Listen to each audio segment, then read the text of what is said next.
Olá, seja muito bem-vindo ao treinamento da alimentação de caldeiras transportador helicoidal. Olá, bem-vindo ao quinto módulo e à nossa segunda aula deste módulo. Nesta aula falaremos sobre a moega receptora. A palavra moega é sinônimo de canoura. Aqui podemos ver que então canoura é um recipiente em forma de funil ou de tronco, de pirâmide, invertido, que colocado por cima de qualquer outro mecanismo de moagem, trituração ou corte, contém este produto a ser tratado e alimentado. Então aqui moega ou também, como a gente já tinha conversado, tremonha. Então pessoal, aqui no Brasil, esta palavra vem da palavra moenga, que é uma palavra da língua portuguesa, e é a peça do moinho, ou a mó, que é para fazer a moagem da cana. Mas aqui no Brasil a moega é destinada para depositar grão ou material triturado e está inserido na cadeia produtiva para fazer alimentação e estocagem de outros equipamentos. A nível de conhecimento para vocês aí. As moegas, na maior parte das formas construtivas, são fabricadas totalmente em chapas de aço, com os helicoides em aço. Mas podemos encontrar ela de duas outras formas. Uma forma para se economizar um pouco em relação ao aço, quando temos uma mão de obra ou material para construção civil mais barato, podemos fazer toda a sua estrutura em alvenaria e instalarmos somente os helicoides em aço. E também uma terceira opção, não tão vista, mas também conhecida, é fazer simplesmente o corpo, a parte do funil em alvenaria e o fundo e as hélices em aço. A utilização da moega é basicamente para duas aplicações. A principal, que é para receber material, o produto, servindo como um contentor ou para um armazenador que vai afunilar e dosar esse material para um outro equipamento, certo? E essas são chamadas de moegas de entrada. E outra situação não tão comum é a moega de saída, quando o produto já está num silo ou num container de armazenagem, passa por ela para ela ser canalizado, transportado para um ensaque, um exemplo, ou embalado este produto finalmente, mas não tão utilizado. E para a nossa aplicação, que seria o foco caldeiras, as moegas são utilizadas então para recepcionar o cavaco e fazer uma pré-armazenagem para depois alimentar todo o sistema de alimentação da caldeira.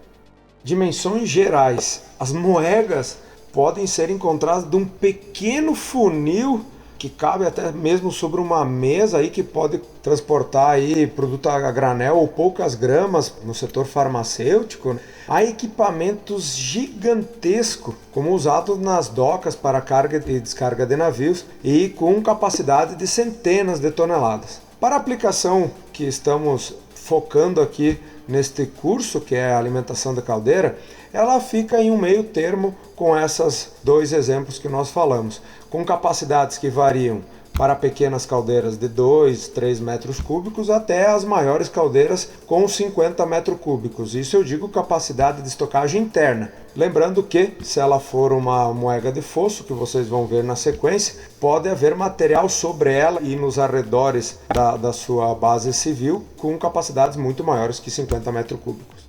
Geometria em geral. As faces internas dela possuem o ângulo de inclinação superior a 40 graus. Por que isso, Nerildo? Para permitir que a biomassa não fique retida, devido ao ângulo de repouso que os materiais têm, e criem as tão conhecidas e indesejadas cavernas dentro das moegas. E essas cavernas aí são nada mais do que o produto fica no seu ângulo de acomodação, pressiona contra as paredes, o helicoide faz o arrasto ou tira parte deste material e a outra parte em que se engaiolou, vamos chamar assim, cria uma caverna e esse produto não cai mais. E aí algumas moegas temos que utilizar mexedores, vibradores, e isso aí é um grande problema quando nós dimensionamos as moegas. E temos geometrias aí, pessoal, vocês vão conhecer, com ângulos até negativo ou ângulos zero, ou que seriam com partes dessa moega na vertical.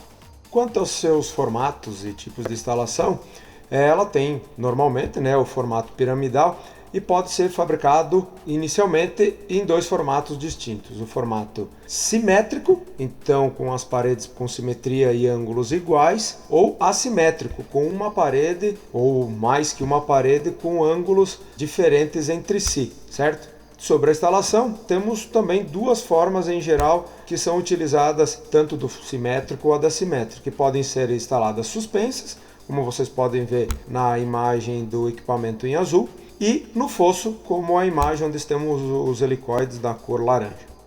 Então, quanto à simetria, pessoal, as moegas de construção simétrica, como vocês podem ver na imagem acima, ela normalmente, se comparada às dimensões dela, tem uma maior capacidade volumétrica do que comparada com uma assimétrica. Ela é de mais fácil fabricação, pois as paredes são de simetria iguais ou muito próximos, com ângulos bem definidos. Porém, como já expliquei antes, elas têm uma maior probabilidade de gerar acomodação do material ocorrendo nas cavernas e podem necessitar de um mexedor para eliminar ou minimizar a ocorrência dessas cavernas.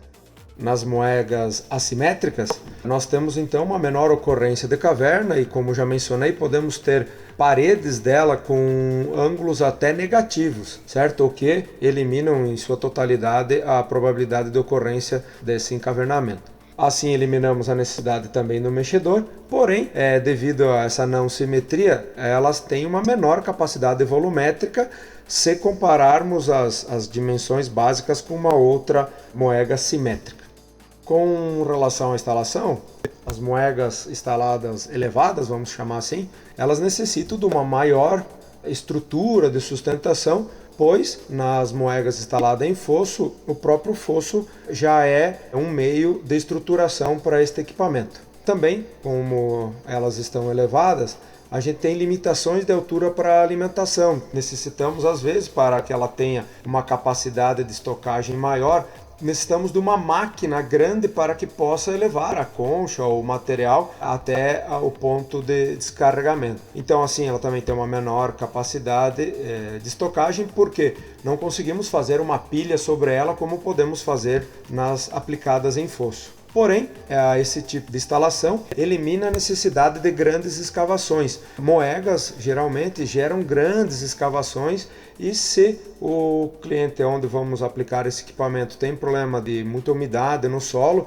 ele terá que às vezes até instalar uma bomba, que é a chamada bomba sapo, para ficar retirando a água que pode ser gerada nesse fosso. Já as moegas instaladas em fosso, elas têm um probleminha, né? Então a gente precisa realizar grandes escavações, fazer um serviço civil, né? Uma obra civil maior, muito maior do que uma moega elevada. Ela é de difícil manutenção e instalação, por estar um fosso, temos que prever sempre um ambiente onde colocaremos os acionamentos para que possibilitamos a manutenção, porém tirar um motorredutor de um fosso é sempre complicado, mas ela pode ser alimentada com pequenas máquinas, pois elas estão a nível de piso. Se o cliente não tiver uma grande máquina carregadeira, o simples fato de ter um pequeno trator com uma concha já pode empurrar material para dentro dela. E isso facilita bastante para o cliente. E a gente pode estocar material acima da linha zero, né? Da linha do piso, e pode fazer montes, né? Ou vamos chamar assim, pilhas de grandes alturas sobre este equipamento. E também, como eu já mencionei, se temos máquinas que podem empurrar material, nós podemos usar o piso como área de estocagem também. O que para quem trabalha com cavaco, quanto mais estocagem sem ambiente coberto, ele perde umidade e a gente consegue ter um maior rendimento nas caldeiras. Então, como a gente já falou, né? Aqui na imagem nós temos aí uma moega para a gente fixar bem o conteúdo simétrica, né? Pois temos as paredes com a mesma simetria do lado direito e esquerdo. E a gente pode fazer a alimentação de grandes volumes dessas moegas com caminhões basculantes ou até mesmo usando os tombadores, que são rampas onde eles inclinam totalmente o veículo. Podemos usar também outros tipos de carregamento ou até mesmo um sistema interligado em que esta moega receba de um outro ponto da fábrica, como em serrarias, do material picado de um picador e caia sobre ela. Há muitas aplicações aí que a gente pode fazer. Então, como a gente já mencionou, né, a alimentação de uma moega em menor escala, é muito utilizado máquinas como pá carregadeiras ou até as bobcats com alteração ou até mesmo um trator agrícola com uma pá instalada, e essas máquinas vão desempenhar uma função muito semelhante porque, como a gente falou, se a moega está no solo, em fosso, o material ser simplesmente empurrado, né? Por que a gente fala em menor escala? Porque um tombador, uma carreta pode ter de 40 a 80 metros cúbicos, dependendo de qual material estamos usando, e é descarregado em poucos segundos, né? E feito a montanha ou alimentado essa moega muito mais rapidamente do que uma máquina carregadeira daqui. Até mesmo dependendo das dimensões, ela pode sim, cada concha, conseguir até 5 metros cúbicos. E aqui só uma comparação para vocês, uma conta bem básica, tá, pessoal? Se a caldeira é uma caldeira a 10 bar de pressão, né, 10 kg força de pressão, uma conta bem rápida, para cada tonelada de vapor gerado, ela consome em média 1 metro cúbico de cavaco. Isso é uma conta bem rápida, sem uso da termodinâmica, porque depois a gente gostaria de dar um curso aqui para vocês também sobre caldeiras, é muito mais complexo. E vocês vão ver que os números diferem pouco do 1 metro cúbico de cavaco, a mais ou menos 50% de umidade para cada tonelada de vapor gerado numa caldeira a essa pressão. Então, se nós tivermos, por um exemplo aqui, uma caldeira de 10 toneladas vapor hora, 10 kg força de pressão, ela consumirá em torno de 10 metros cúbicos por hora. Então, com uma pá carregadeira grande, 2 conchadas, vamos falar assim, por hora, conseguem alimentar toda uma caldeira. Então essa moega não precisa ser muito maior do que 10 metros cúbicos para que possa ficar 1 hora sem necessidade de operador alimentando ela. Só aqui para que vocês tenham uma ideia do que a gente pode fazer com esse tipo de equipamento.